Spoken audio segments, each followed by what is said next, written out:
आप सभी का स्वागत है आचार्य कुलम बिहार के इस ऑनलाइन प्लेटफॉर्म पर। आज के इस वीडियो में मैं आगामी दिनों बिहार में 7वें चरण की जो प्रारंभिक और माध्यमिक शिक्षकों की नियुक्ति प्रक्रिया प्रारंभ होने वाली है उसके बारे में विस्तार से चर्चा करूंगा।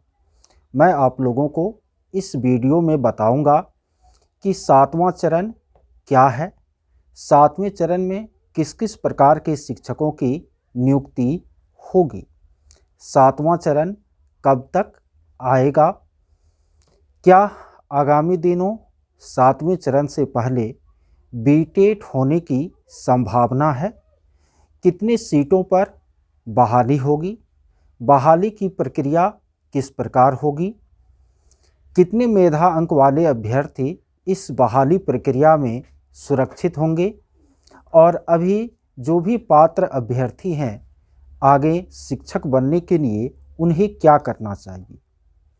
इन सारे प्रश्नों का मैं एक एक कर इस वीडियो में उत्तर देने जा रहा हूं।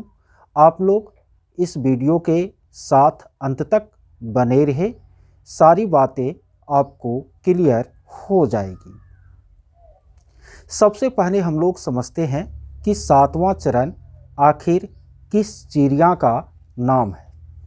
देखिए, बिहार में जब नीतीश जी की सरकार बनी 2005 के में, तो उनके बाद बिहार में प्रारंभिक और माध्यमिक शिक्षकों की चरणबद्ध नियोजन प्रक्रिया जो है प्रारंभ हुई। 2011 में जब आपको बीटेट हुई थी तो उससे पहले 3 चरण जो है वह प्रारंभिक और माध्यमिक शिक्षकों के नियुक्ति प्रक्रिया की चल चुकी थी। 2011 में बीटेट और एसटेट होने के बाद जो है आपको चौथे चरण की जो प्रारंभिक और माध्यमिक शिक्षकों की नियुक्ति प्रक्रिया है वो प्रारंभ हुई। फिर 2015 में आपको 5वें चरण की जो प्रारंभिक और माध्यमिक शिक्षकों की नियुक्ति प्रक्रिया है वो हुई।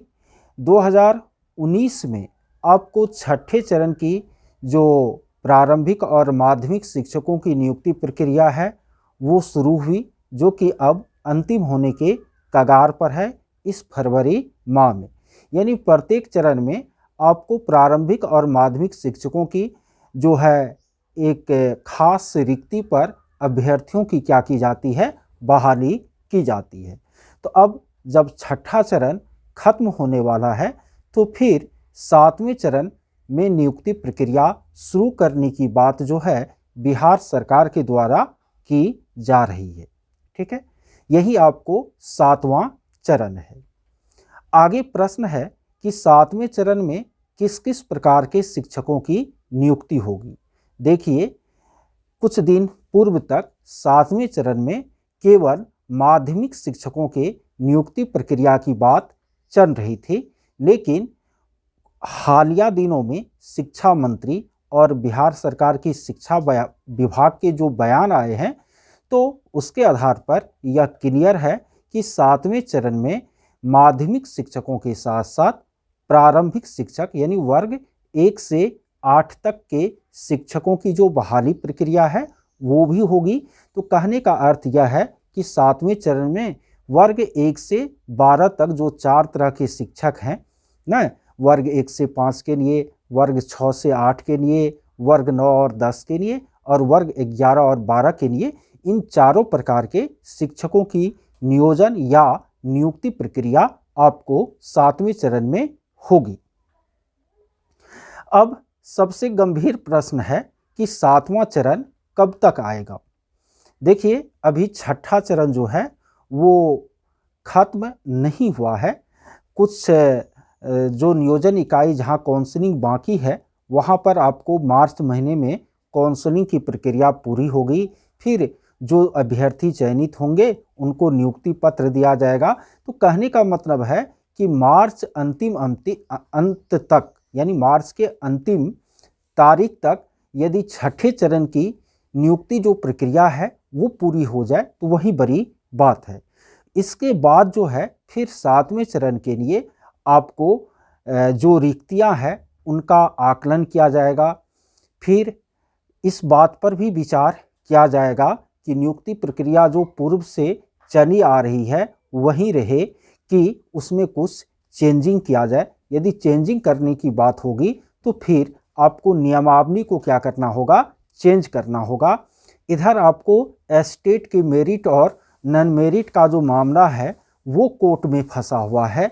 तो कुल मिलाकर जो परिस्थितियां हैं और बिहार सरकार शिक्षक बहाली प्रक्रिया के प्रति जितनी सजग है, यदि उसका हम ध्यान रखें तो मेरे अनुसार 7वें चरण की जो नियुक्ति प्रक्रिया है वो अगस्त सितंबर से पहले होने की संभावना नहीं है। यानी अगस्त सितंबर 2022 तक यह प्रक्रिया जो है वो प्रारंभ हो पाएगी यदि सब कुछ ठीक ठाक रहा तो।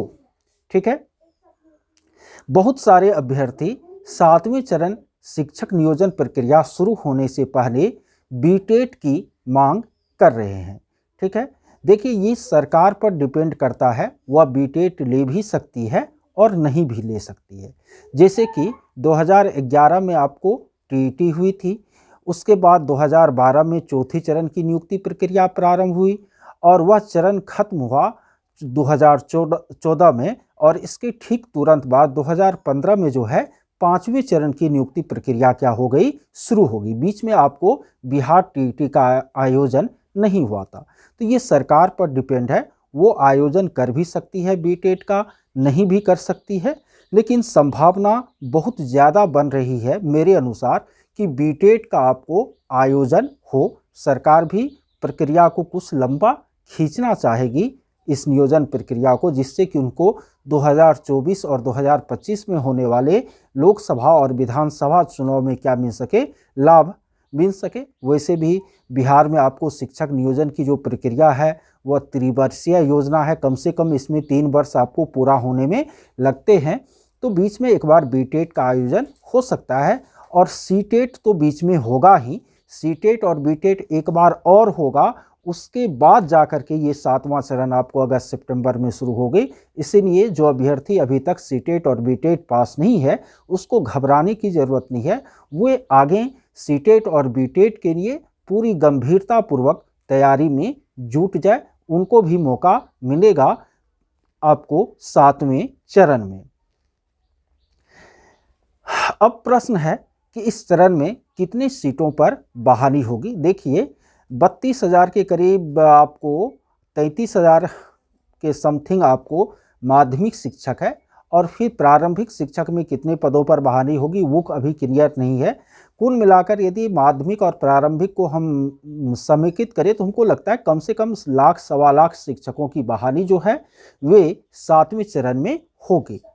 7वें चरण की नियुक्ति प्रक्रिया में कौन कौन शामिल हो सकते हैं, तो वे सभी अभ्यर्थी जो आवेदन करने की अंतिम तारीख तक, यानी 7वां चरण के लिए जब नोटिफिकेशन जारी होगा उनके बाद आवेदन की तिथि निर्धारित होगी, तो उस आवेदन करने की अंतिम तारीख तक जो कोई भी अभ्यर्थी सीटेट या बीटेट या माध्यमिक के लिए एस्टेट उत्तीर्ण होंगे और जो जिनका आपको बीएड या डीएलएड क्लियर हो चुका होगा, ठीक है, बीएड या डीएलएड क्लियर हो चुका होगा और सीटेट या बीटेट या एस्टेट उत्तीर्ण होंगे जो कोई भी अभ्यर्थी 7वें चरण के आवेदन दाखिल करने की अंतिम तारीख तक, तो वे सभी अभ्यर्थी इस नियोजन प्रक्रिया में शामिल हो पाएंगे।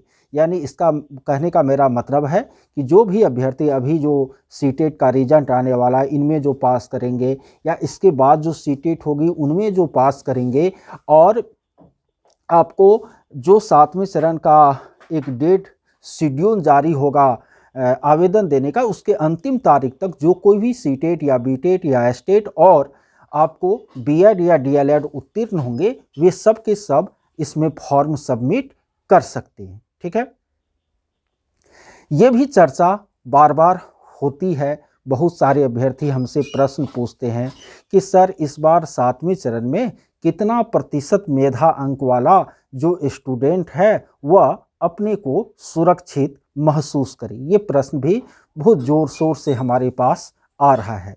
देखिए, मैं बता दूं कि 7वें चरण में जो आपको शिक्षक नियोजन होने वाला है, तो वह जो है आपको बिहार प्रारंभिक और माध्यमिक शिक्षक नियोजन नियमावली 2020 के अनुसार होने वाली है। तो इसमें आपको मेधा अंक बनाने का जो क्राइटेरिया है वो 2012 वाली जो नियमावली है उसके बनिस्पत चेंज कर दिया गया है।